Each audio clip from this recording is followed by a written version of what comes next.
My sister gave my daughter a DNA test to break my marriage, but the results confirmed she was mine. Then her own son took a test and exposed her affair, leading to divorce and her own consequences. So I've got this sister Paige, and she's been a pain in my butt since we were kids. You know, that sibling who always got away with everything, who could do no wrong in mom and dad's eyes, even when she was objectively being a nightmare. Yeah, that's Paige. Golden child syndrome mixed with main character delusions and a side of pure entitlement. I'm Hunter. 36, male by the way, married to an incredible woman named Kate. And we've got a 12-year-old daughter named Melanie. Good kid, smart as heck, loves science and building stuff. We live in the Phoenix suburbs. Got a decent house, 2 cars that actually run, and life's been pretty good for the past decade or so. Kate and I met at a friend's wedding when I was 21. She was there solo. I was there solo. We ended up at the same table during dinner and hit it off immediately. We dated for about 2 years before I proposed, just the two of us at this overlook she loved, and got married 6 months later. Melanie came along about a year after that. And honestly, fatherhood's been the best thing that ever happened to me. Kid's got these bright hazel eyes, almost green in sunlight, and she's curious about everything. Life was good, stable. And then Paige decided that wasn't acceptable.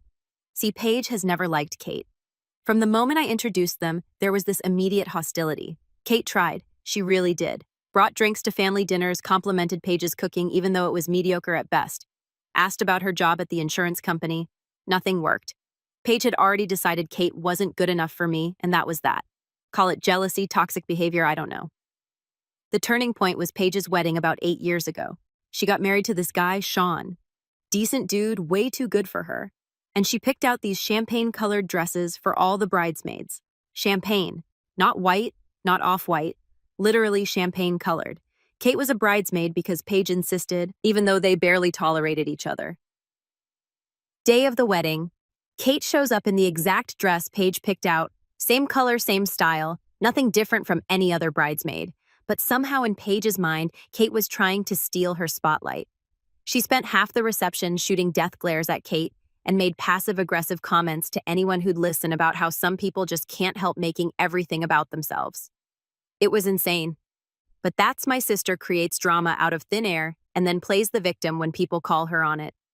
After that, it was constant warfare. Every family gathering turned into some kind of competition. Kate wore a new outfit. Paige would mention she saw something similar at Ross Dress for Less last year. Melanie got an A on a math test. Paige's son Scott did better, obviously, and also just got accepted into some gifted program we'd never heard of. Kate made dinner for a family thing. Too much garlic, not enough seasoning. Overcooked, whatever. The worst part, my parents ate it up. Mom and Dad have always babied Paige, made excuses for her behavior, acted like she could do no wrong. When I'd bring up how Paige treated Kate, Mom would say something like, "Oh, you know how your sister is?" Or, "She doesn't mean anything by it." Dad would just change the subject entirely. Like if we didn't talk about it, the problem didn't exist. Classic enablers. But Kate and I kept the peace for Melanie's sake. She and Scott were close only about a year apart in age, and we didn't want adult nonsense ruining their relationship. The kids would spend holidays running around together, playing video games, building stuff with Legos. They were tight, and that mattered more than anything. Sean was always cool about everything. He'd apologize for Paige when she got out of hand, try to smooth things over, play mediator good guy. I felt bad for him, honestly. Kate handled it better than I did. She'd just smile and nod when Paige started her mess, then vent to me later at home where Paige couldn't hear. We had this agreement. Don't engage, don't escalate, just let Paige tire herself out. It worked well enough until last Christmas when Paige decided subtle warfare wasn't enough anymore. We were at my parents' place in Scottsdale for the usual holiday gathering. Presents were under the tree, kids hyped up on sugar, adults having too much punch and pretending to enjoy each other's company. Gift exchange time rolled around and Paige made a big production of handing out presents. She'd gotten everyone something. Mom got a fancy scarf. Dad got some craft drink sampler. Sean got a new watch. Scott got the latest gaming headset. Even Melanie got a gift from her, which was surprising given how Paige usually operated. Then she got to Kate, handed her a small wrapped box with this smile that didn't reach her eyes. Kate opened it.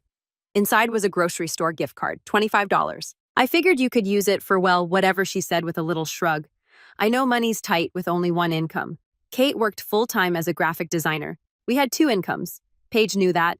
This was just another dig wrapped up as generosity. Kate smiled. Thanks, Paige. Very thoughtful. But I saw the hurt flash across her face before she covered it, and I was done. Then came Melanie's present from Paige. She got her one of those Ancestry DNA kits. The ones where you spit in a tube, mail it off, and find out you're 2% Irish or whatever. Melanie loved it. She's into science, thinks genetics are fascinating, so she opened that box like it was the latest iPhone. Meanwhile, I'm watching Paige watch us, and there's this look on her face, smug satisfied, like she just made a chess move she'd been planning for months. Kate caught it too. We made eye contact across the room, and I could see the same thought running through her head. What the heck is she up to? That night, after everyone left and Melanie was in bed, Kate and I talked in our bedroom. Your sister's planning something, Kate said, sitting on the edge of the bed. Yeah, I got that feeling too, I replied. But what? It's a DNA test. What's the angle? Kate was quiet for a second, then it clicked. Melanie's eyes? I frowned. What about them?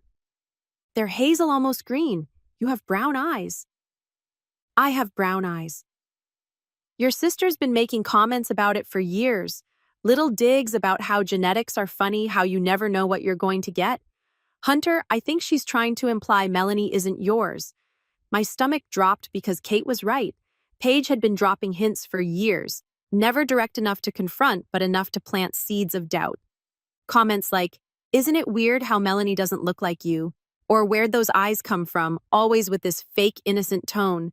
She was actually implying Kate cheated, that I was raising another man's kid. I was furious, like seeing red want to put my fist through a wall, furious. But I'm not the type to blow up, never have been. Then we let Melanie take the test, I said finally. Kate looked at me. You sure? Positive.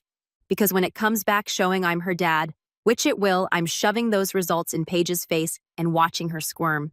Kate nodded. Okay, then we do it. Melanie was excited about the test anyway. She swabbed her cheek the next day, sealed it up, mailed it off. The kid was checking the tracking number daily like she was waiting on a package from Amazon. What we didn't expect was Scott getting involved. Scott, being 13 and naturally curious, saw Melanie doing the DNA test and wanted one too. He started bugging Sean and Paige about it, talking about how cool it would be to find out their ancestry, maybe discover some distant relatives. Sean thought it sounded fun, a family thing, educational, no big deal. Here's where things got interesting. Paige actually tried to shut it down, made excuses about the cost, about how it was a waste of time, about how they already knew their ancestry. But Sean had already ordered the kit, and Scott was stoked. 3 weeks later, Melanie's results came in. I was at work when she texted me. All caps, multiple exclamation points, the works. The kid was pumped. I told her to wait until I got home so we could look at them together. That evening, the three of us sat at the kitchen table. Melanie's tablet in the middle showing her ancestry breakdown. Mostly European, some Mediterranean, a tiny percentage of North African that Melanie thought was awesome. Standard stuff. Then the DNA relative section. Top of the list, Hunter Mitchell, father 50% match. See? Melanie grinned at me. Told you I'm definitely yours. I ruffled her hair. Never doubted it for a second, kid. Kate caught my eye across the table and we shared this moment of quiet victory. The results confirmed exactly what we already knew and now we had proof. I texted Paige a screenshot of the results with a single message. Looks like Melanie's mine after all. Weird how genetics work, huh? She didn't respond. Radio silence, which was fine by me. Let her stew in it. But 3 days later, Sean called me. His voice was shaking. He dropped a bomb no one saw coming. Hunter, I need to talk to you in person.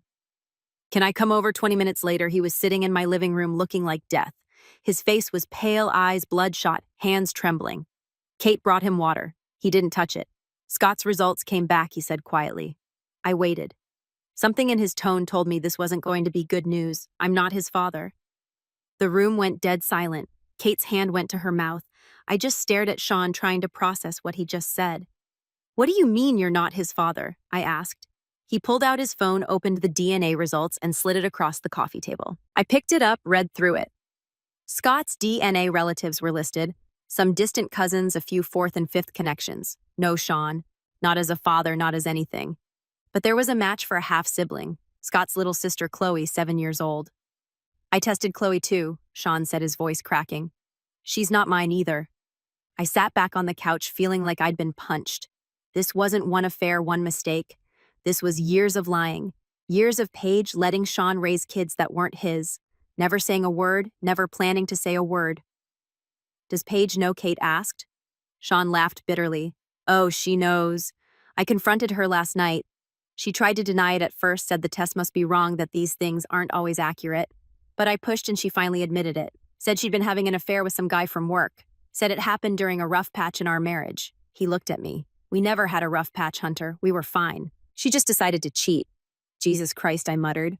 I filed for divorce this morning, Sean continued, and I'm going for full custody. I don't care that they're not biologically mine. They're my kids. I raised them, but I'm not leaving them with her. Not after this. I didn't know what to say. What do you say to that? He was a good guy, a good father, and Paige had destroyed him. For what? Because she was bored. Because she could. After Sean left, Kate and I just sat there in silence. We were completely stunned. Your sister tried to expose me as a cheater, Kate said finally, her voice flat, and instead she exposed herself. Karma, I said. Karma's a witch. But the satisfaction I felt was short-lived because the real victims here were Scott and Chloe, two kids who didn't ask for any of this, who were about to watch their family implode. The news spread through the family fast. My parents found out from Paige, who apparently called them crying about how Sean was overreacting and being cruel. Mom called me later that day wanting me to talk Sean out of the divorce and custody fight. I shut that down immediately. Told her Paige had earned every consequence coming her way. She didn't like that answer. Neither did Dad when he tried the same approach a few days later. They were never going to hold Paige accountable for anything. Kate saw the look on my face. Your mom? Yep, wants me to support Paige. Tell Sean to back off. Are you? Heck no. I looked at Kate. Sean's a good guy. He's been a good father to those kids. If he wants to fight for custody, I'm backing him, not Paige. Within a week, the whole family knew. Christmas dinner plans were coming up, and suddenly everyone had opinions. Some sided with Sean. Others, mostly my parents and a few of Paige's friends, sided with her, claiming Sean was being vindictive and cruel. Paige started calling me, texting constantly, voicemails that went from begging for help to accusing me of abandoning her. I ignored most of them, but one night she showed up at our house unannounced. Kate answered the door. I heard Paige's voice from the living room already escalating. I need to talk to Hunter. Let me in. He doesn't want to talk to you, Kate said calmly. Of course you'd say that. This is probably exactly what you wanted to turn him against his own family. You're such a home-wrecking witch. Oh, wow. That's rich coming from you, Paige. I got up, walked to the door, stepped between them. What's going on? Kate's right. I don't want to talk to you. Paige's face was blotchy, eyes red from crying. You're supposed to be on my side. I'm your sister and Sean's a good guy who didn't deserve what you did to him, I shot back. You cheated Paige. You lied for years. You let him raise kids that weren't his, and now you're mad. There are consequences. It was a mistake, she pleaded, but there was an edge to her voice. I messed up, okay? But Sean's trying to destroy me. He's poisoning everyone against me, and you're just letting it happen. You destroyed yourself, I said. Paige's expression shifted. The fake vulnerability vanished, replaced by cold anger. You're choosing him over me, your own blood. I'm choosing what's right. Right, she said bitterly. You always did think you were better than everyone else. Must be nice up there on your high horse judging everyone. I'm not judging everyone, just you. Fine, she spat. When this all blows up in your face, and it will, don't come crying to me. You made your choice. She stormed off. Kate closed the door, locked it. We stood there for a second, just processing. That went well, Kate said dryly. I snorted. Yeah, real productive, but as much as I wanted to stay out of it, I knew we were already in it. Paige wasn't going to let this go quietly, and Sean was going to need all the help he could get. Paige's meltdown was spectacular. The texts started coming daily, not to me. I'd blocked her after the doorstep confrontation, but to Kate, my parents, Sean, basically anyone with a phone number. Long, rambling messages about how everyone was against her, how Sean was poisoning the kids, how the family was abandoning her in her darkest hour. My mom bought it, hook, line, and sinker. The phone call started up again, same script, different day. I told her the same thing every time. I wasn't enabling Paige's nonsense anymore. Eventually, she stopped asking and just went straight to the guilt trips about me being cold and heartless. I added her to my mental list of people who were part of the problem.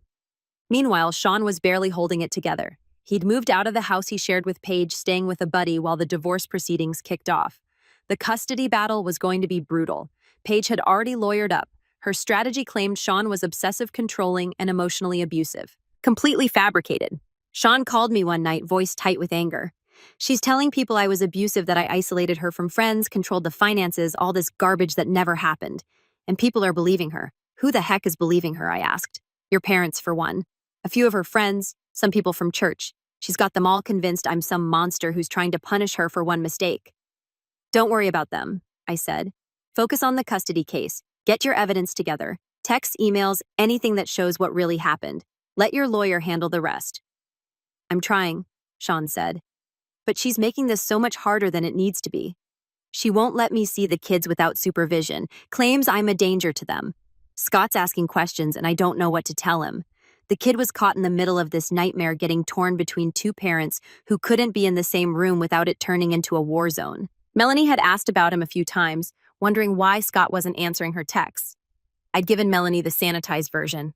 Scott's parents were going through a divorce. Things were complicated. But I knew she'd eventually want the full story. That's when I decided it was time to stop playing defense and start playing offense. See, here's the thing about people like Paige. She thought she could control the story, manipulate the family, play the victim, and everyone would fall in line. She forgot that I'm not the type to roll over. I started gathering information texts from Paige over the years, the passive-aggressive comments, the snide remarks about Kate, the thinly veiled accusations about Melanie's paternity. I took screenshots, compiled them into a folder. Kate did the same, adding her own collection of messages and emails. Then I reached out to Shaw's lawyer, offered to be a character witness, testify about Paige's behavior, provide documentation of her pattern of manipulation and lies. The lawyer was thrilled. Family testimony carries weight in custody cases, and having Paige's own brother speak against her would be damning, but I wanted to do more. Testifying was one thing, but I wanted something that would really hit Paige where it hurt. That's when I remembered the family trust. A little backstory: my grandparents on my dad's side set up a trust years ago for their grandkids. Not a fortune, but enough to be meaningful. Maybe 50 grand per grandkid, set to be distributed when we hit 40. I was supposed to get mine in 4 years. Paige would get hers in 2. But here's the kicker. The trust had a morality clause.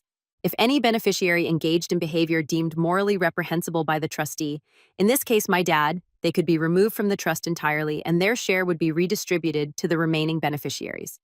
My grandparents were old school, very Catholic, very strict about family values. Infidelity that would have been a deal breaker for them, and the language in the trust was clear.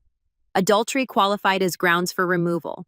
I pulled up the trust documents, read through them carefully, then ran them by our family attorney to confirm my interpretation. He agreed. The morality clause was explicit. Adultery was specifically listed as disqualifying conduct, and as trustee, Dad had a fiduciary duty to enforce it. Armed with that legal opinion, I called my dad.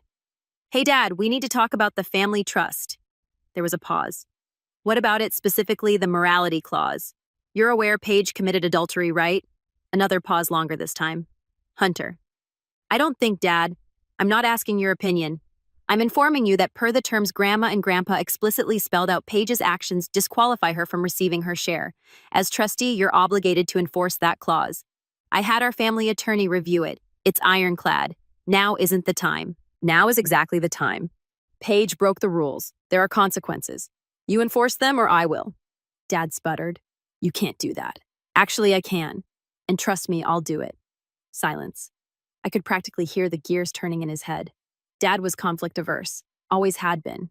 The idea of going to court, that terrified him more than disappointing Paige. Fine, he said finally. I'll review the documents. You do that. And Dad, if you try to bury this or pretend it doesn't apply, I'll know and I'll make it very public. I hung up. Kate was watching from the couch, eyebrows raised. Did you just threaten your dad? I gave him a reality check, I corrected. There's a difference. She grinned. That was kind of hot. Glad you think so. Because Paige is about to lose her mind. 2 weeks later, Dad sent Paige a formal letter notifying her that she'd been removed from the trust due to violation of the morality clause. Her 50 grand was being redistributed, half to me, half to our other sibling, a younger brother who'd wisely stayed out of all this drama. And she lost it. Called Dad screaming, threatened to sue, claimed he was stealing from her. Dad, to his credit, held firm. Or maybe he was just too scared of me following through on my threat. Mom called crying about how cruel I was being, but I'd heard that song before. She hung up on me when I told her Paige could take it up with Grandma and Grandpa if she had a problem with their rules. Paige tried calling me after that, left voicemails screaming about how I'd ruined her life, how I was a terrible brother, how I'd always been jealous of her. I saved every single message in case I needed it later. Kate asked me once if I felt bad about it. Not even a little bit, I said. Honestly, she gets what she earned. The custody battle turned into an all-out war, and Sean was fighting with everything he had. His lawyer was sharp, some hotshot family attorney named Julia. Sean had plenty of ammunition. Texts where Paige admitted to the affair, credit card statements showing charges at hotels and restaurants during times she'd claimed to be working late. Testimony from coworkers who'd seen her with the guy. Some finance bro named Josh who worked in her office. Josh, by the way, wanted nothing to do with the situation. He lawyered up and went radio silent. Smart move on his part, but it left Paige without an ally. Guy wasn't going to swoop in and play stepdad. Paige's lawyer tried to paint Sean as unstable, claimed he was obsessed with revenge, that he was using the kids as pawns, that his desire for full custody was about punishing Paige rather than protecting the kids. But Sean had the moral high ground, and his lawyer knew how to use it. The preliminary hearings were brutal. I attended a few as Sean's support system, sitting in the gallery while lawyers argued. Paige showed up looking like a kicked puppy, red eyes, tissue in hand, playing the grieving mother. The performance was Oscar-worthy, but the judge didn't seem impressed. At one hearing, Paige's lawyer tried to argue that Sean wasn't the biological father, and therefore had no legal standing for custody. Julia shut that down fast. Your Honor, Mr. Sean has been the only father these children have known for their entire lives. He's raised them, provided for them, loved them. Biology doesn't erase that. The judge seemed to agree. Sean got temporary custody pending the final hearing, with Paige receiving supervised visitation twice a week. Paige didn't handle it well. She started showing up at the kids' school, trying to take them out for lunch or pick them up early. The school had to put a note in their system that only Sean was authorized to make decisions for Scott and Chloe. She threw a fit, threatened to sue the school, and generally made herself look worse. Scott was struggling hard. Melanie told me he had gotten into a fight at school. Some kid made a comment about his mom and Scott punched him. Got suspended for 3 days. Sean was at his wit's end, trying to keep Scott stable while dealing with Paige's constant chaos. That's when I decided to step in more directly. I called Sean. Bring Scott over this weekend. Let him and Melanie hang out. Kate and I will keep an eye on them. You sure? Sean asked. I'm sure. Kid needs normally. Melanie does too. Let them be kids for a few hours. That Saturday, Sean dropped Scott off at our place. The kid looked rough, but when Melanie suggested they play some video games, his face lit up a little. While the kids were upstairs, Sean, Kate, and I sat in the living room. How are you holding up? Kate asked. Sean shrugged. Some days are better than others. The hearing's in 3 weeks, and Julia thinks we've got a strong case, but Paige keeps throwing curveballs. Last week, she claimed I'd stolen money from her bank account. Completely false, but it wastes time and makes me look bad. She's desperate. I said desperate people do dumb things. Yeah, well, her dumb things are making my life heck. I leaned forward. Sean, I'm testifying at the hearing. So is Kate. So are my parents. Whether they like it or not. He blinked. Your parents. They're being subpoenaed. Julia's calling them as witnesses. They'll either tell the truth about Paige's behavior, or they'll pressure themselves. Either way, it works in your favor. He teared up. Hunter, I don't know what I'd do without you. You'd figure it out, but you don't have to. We've got your back. The hearing date approached, and I prepped for my testimony with Julia. She asked straightforward questions. I didn't hold back. Told her about the wedding incident, the years of passive-aggressive comments toward Kate, the DNA test stunt meant to imply Kate had cheated the insulting Christmas gift. Kate prepped, too. She had her own stories. Between the two of us, we had more than enough to paint a clear picture of who my sister really was. My parents, on the other hand, were furious about being subpoenaed. Mom called me in tears. How could you do this? We're going to have to testify against our own daughter. You're going to have to tell the truth. I corrected. She's your sister and she's a liar. I'm not pretending otherwise to spare her feelings. Dad tried a different approach called "Me Tried to Reason with Me," suggested we settle things within the family instead of airing everything in court. Too late for that, I said. The hearing was set for a Tuesday morning. Sean, Julia, Kate, and I showed up early. Paige arrived with her lawyer, looking put together but pale. Her eyes landed on me, and the hatred in her glare was almost physical. The courtroom was smaller than I expected. Wood paneling, fluorescent lights, a faint smell of old coffee and stress. The judge looked like she wasn't interested in theatrics. Sean's lawyer, Julia, opened strong, laid out the facts. Paige's affair, the years of lies. The DNA tests that revealed Scott and Chloe weren't Sean's biological children. She presented documentation, texts, emails, credit card statements showing hotel charges during times Paige claimed to be at work conferences. Paige's lawyer tried to spin it as a private matter between spouses. Julia destroyed that argument in about 30 seconds. Your Honor, this isn't about punishing Ms. Page for infidelity. It's about demonstrating a pattern of deception and manipulation that directly impacts her ability to provide a stable environment for these children. The judge listened, made notes, and called the first witness. Sean took the stand. He was calm, composed, answered questions about his relationship with Scott and Chloe, how he'd raised them from birth, how he'd been the primary caregiver while Paige focused on her career. They're my kids, Sean said. Biology doesn't change that. I've been their father for 13 and 7 years. I'm not walking away from them now. Next up, Paige herself. She took the stand looking every bit the wounded party. Her lawyer lobbed her softball questions about her love for the kids, her commitment to being a good mother, her regret over the affair. I made a terrible mistake, Paige said, her voice shaking. But I never stopped loving my children. Julia's cross-examination was surgical. Your affair lasted how long? Paige hesitated. A few years. So not a one-time mistake, a sustained pattern of infidelity over multiple years. Correct. Yes. And during those years, you allowed your husband to believe the children were his? Yes. Did you ever consider telling him the truth? Long pause. I didn't want to hurt him. Julia raised an eyebrow. So instead, you let him raise children he believed were his own. Paige's composure cracked. I didn't plan for it to happen this way. This is all Sean's fault for being so vindictive. But you did plan to keep lying if not for the DNA test. You would have continued the deception, correct? Paige didn't answer. The judge prompted her to respond. Yes, she whispered. It went downhill from there. Julia brought up the texts Paige had sent Sean after he filed for divorce. Manipulative, threatening, trying to use the kids as leverage. She brought up Paige's attempts to violate the temporary custody arrangement, her showing up at the school, her harassment of Sean's friends and family. By the time Julia was done, Paige looked like she'd been through a wood chipper. Then it was my turn to testify. I took the stand, swore in, and sat down. Julia smiled at me. Mr. Hunter, how long have you known the respondent, Miss Paige? My whole life. She's my older sister. And during that time, have you observed any patterns of behavior that concern you? I glanced at Paige. She was staring at me with pure venom. I looked back at Julia. Yes, Paige has always been manipulative. She'd lie to get out of trouble, blame others, play the victim. Can you provide examples? I walked through the key incidents, the wedding dress, drama years of passive-aggressive behavior toward Kate, the insulting Christmas gift, and finally, the DNA test stunt. And what was the result of that DNA test? Julia asked. It confirmed my daughter is mine. Paige's attempt to create doubt in my marriage backfired. Paige's lawyer objected. Speculation, Your Honor. The judge looked at me. Mr. Hunter, please stick to facts. Yes, Your Honor. The fact is, Paige gave my 12-year-old daughter a DNA test for Christmas with clear intention to cause problems in my marriage. Julia nodded. How would you describe Miss Paige as a mother? I chose my words carefully. I think Paige loves her kids. But love isn't enough. She's consistently put her own needs above theirs.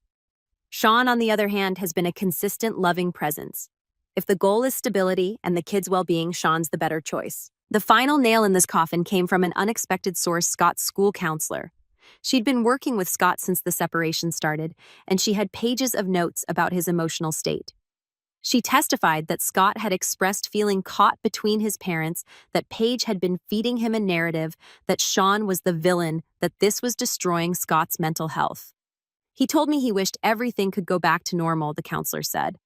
But he also said he felt safer when he was with his father, that his mother made him feel like he had to choose sides. Paige's lawyer tried to discredit the counselor, but it didn't work. The damage was done. After 2 days of testimony, the judge called for closing arguments. Julia hammered home the key points. Paige's deception, her inability to put the kids first. She argued that Sean had proven himself to be the stable, loving parent the kids needed. Judge Brennan took a 10-minute recess, then came back with her decision. I've reviewed all the evidence and testimony in this case. I'm awarding primary physical custody to Mr. Shaw with supervised visitation for Miss Paige. The gavel came down. Paige's face went white. Sean exhaled like he'd been holding his breath for months. He walked out of that courtroom looking like a different person, lighter. His lawyer shook his hand, told him she'd file the final paperwork, and reminded him that Paige could still appeal. But given the strength of the case, it was unlikely to succeed. Paige didn't handle it well. She stood frozen for a moment after the judge's ruling, then turned to her lawyer and started arguing. Her lawyer looked exhausted, like he'd spent the entire trial trying to manage an impossible client. Outside the courthouse, Sean pulled me and Kate aside. "I don't know how to thank you," he said, and his voice cracked. "You guys showed up when Paige's family wouldn't." "Your family too," I said. "And you were there for those kids when it mattered. That's all that counts." Kate hugged him. "You're going to do great, Sean. Those kids are lucky to have you." He nodded, wiped his eyes, and headed to his car. He had to pick up Scott and Chloe from school. I felt good about it. Not in a vengeful way. Though I won't lie, watching Paige lose was satisfying, but because the right thing happened. The kids were going to be okay. They had a solid parent in their corner. Paige, on the other hand, spiraled. My mom called me that night crying. "She's devastated, Hunter. She lost her children." "How can you be okay with this?" I said, keeping my voice even. "She lied, cheated, manipulated, and created an unstable environment. The judge made the right call." She hung up on me again. It was becoming a pattern. The family dynamic shifted after that. Holiday plans fell apart because nobody could agree on where to be or who to invite. Paige refused to show up if Sean and the kids were there. My parents tried to stay neutral and ended up ticking everyone off. It was messy, but it was honest. Melanie asked me once why we weren't seeing Aunt Paige anymore. "Aunt Paige made some bad choices," I said carefully. "We're still supporting Scott and Chloe, but Aunt Paige and I aren't going to be close for a while. Is Scott going to be okay? He's got his dad. He's got us. He'll be okay." Melanie went back to her homework, satisfied with that answer. A few months in, Scott and Chloe adjusted, started therapy, slowly healed. Sean started dating someone new, a teacher from Chloe's school. Nice woman, patient, good for him. Paige got her supervised visitation 2 hours every other Saturday at a family resource center. From what I heard through the grapevine, the visits were awkward. She spent most of the time trying to convince the kids that Sean had turned them against her, that the court system was unfair, that she was the real victim. The kids stopped engaging, stopped opening up, and eventually the visits became something they endured rather than enjoyed. The court-ordered therapist noted all of this, recommended that Paige get her own counseling to work through her issues before the visitation schedule was revisited. She refused, said she didn't need therapy, that everyone else was the problem. Shocking. As for the family trust money, I got the notification that Paige's share had been officially redistributed. Half went to me, half to our younger brother. I didn't need the money. Kate and I were doing fine, but I wasn't about to turn it down either. We put it into Melanie's college fund. Seemed fitting. Paige found out and sent me one final text unblocked, just long enough to get the message through. "I hope you're happy. You destroyed my life." I stared at it for a second, then typed back, "You made your bed, sister." Blocked her again. Haven't heard from her since. Christmas next year was at our place. Sean brought the kids. My younger brother showed up with his wife and kids. A few cousins who'd stayed neutral during the whole mess came by. My parents did not attend. They'd chosen to spend the holiday with Paige, which was fine by me. Less tension, more pie. The house was peaceful. Life's funny that way. You try to destroy someone else, but sometimes karma decides otherwise. Paige learned that lesson the hard way.